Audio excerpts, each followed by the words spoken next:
নমস্কার, আমি স্বপন। ইভিএম নিউজে আপনাদের সকলকে স্বাগত। এই মুহূর্তে আমার সঙ্গে রয়েছেন আইনজীবী রাহুল দাস। রাহুল দাসকে ইভিএম নিউজে স্বাগত।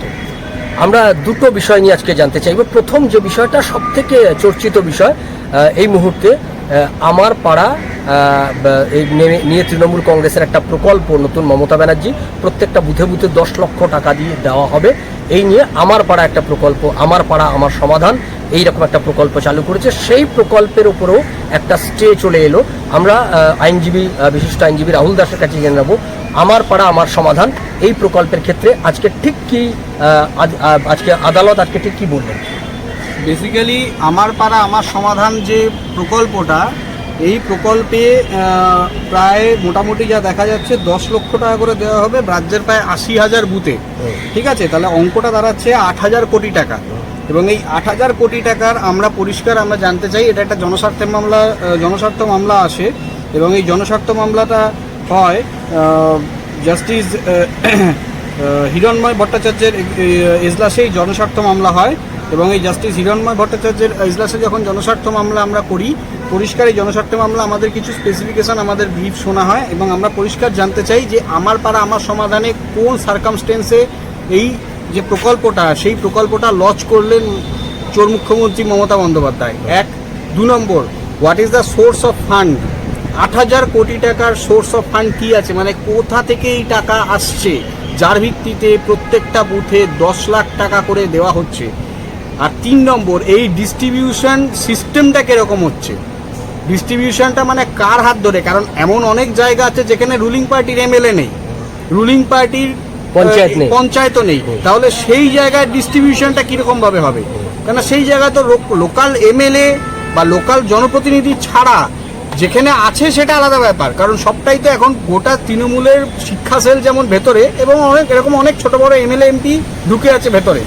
তো যেখানে এইসব ঢুকে আছে তাদের জায়গায় যারা বেরিয়ে আছে রাস্তায়, এবং তাদের জায়গায় যেখানে অন্য রাজনৈতিক দলের জনপ্রতিনিধি, তারা কিভাবে এই ফান্ডটা পাবে এবং তারা ফান্ডটা পেয়ে কিভাবে দেবে, আদৌ তারা পাবে কিনা, এই সুবিধাভোগী কারা থাকবে। এবং সবথেকে বড় আমরা প্রশ্নটা করি যে এই যে আমার পাড়া আমার সমাধানে যে প্রকল্পটা হচ্ছে, সেই প্রকল্পের ভিত্তিতে যারা সুবিধা পাচ্ছেন ব্লক ওয়াইজ বা বুথ লেভেল ওয়াইজ, সেই মানুষগুলোর ট্রান্সপারেন্সি ডেটা এবং সেটার ভিত্তিতে কোনো মনিটরিং সেল রাজ্য কোনো রকমভাবে ক্রিয়েট করেছে কিনা।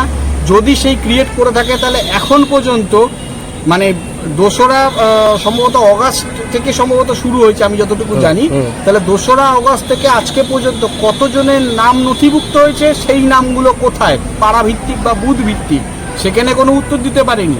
যার ভিত্তিতে বিচারপতি জিজ্ঞেস করেন সরকারি আইনজীবীকে, যে সরকারের যে অ্যাডভোকেট জেনারেল ছিলেন, ওনাকে পরিষ্কার জিজ্ঞেস করে যে এখন পর্যন্ত এই প্রকল্পে কোনো রকম ফান্ড রিলিজ হয়েছে কিনা।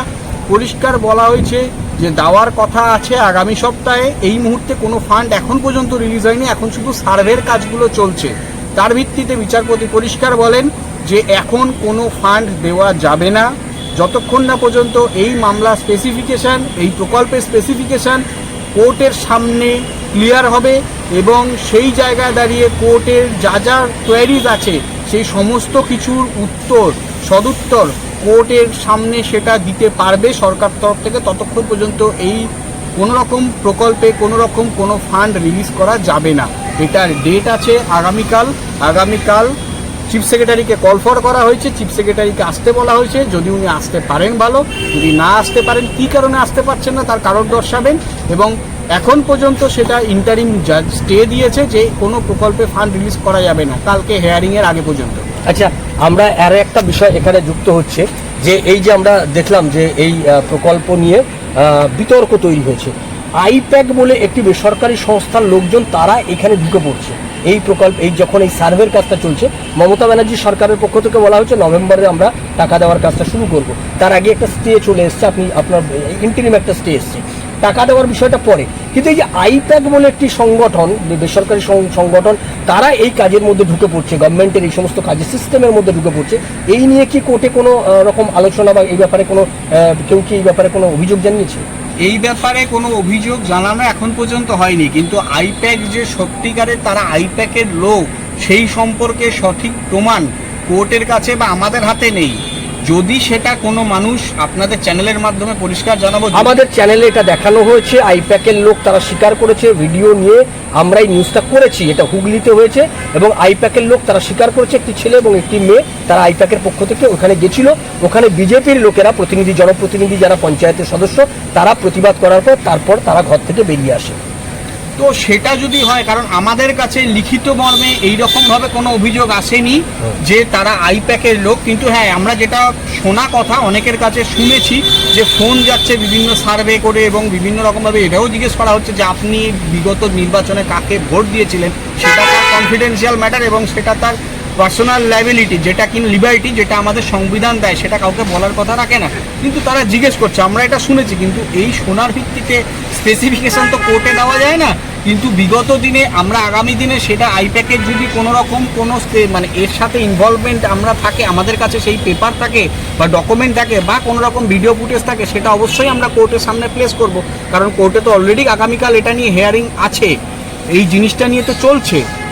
ফলে আমরা এবার সেকেন্ড আমরা যে বিষয়টা নিয়ে একটু জানতে চাইবো যে এই যে দুর্গাপুজোর অনুদান, যেটাকে অনেকে বলছেন যে এটা আসলে ভোট কেনার অনুদান, এই যে একটা দুর্গাপুজোকে কেন্দ্র করে ভোট কেনার অনুদান এবং সেটা নিয়ে আজকে সমস্ত জায়গায় বিতর্ক চলছে। তৃণমূল কংগ্রেসের পক্ষ থেকে বলা হচ্ছে যদি এটা রামনবমী হতো তাহলে বাধা দেওয়া হতো না, দুর্গাপুজো যেহেতু এটা হিন্দু বাঙালিদের পুজো তাই বাধা দেওয়া হচ্ছে, এই ধরনের একটা প্রোপাগান্ডা তৃণমূলের কংগ্রেসের পক্ষ থেকে করা হচ্ছে। আপনারা কি বলেন? এটা বাজে কথা, কারণ দুর্গাপুজো চোর মমতার জন্মের আগে থেকে দুর্গাপুজো চলছে। বাঙালির ট্র্যাডিশনাল, বাঙালির আবেগ বলতে পারেন দুর্গাপুজো।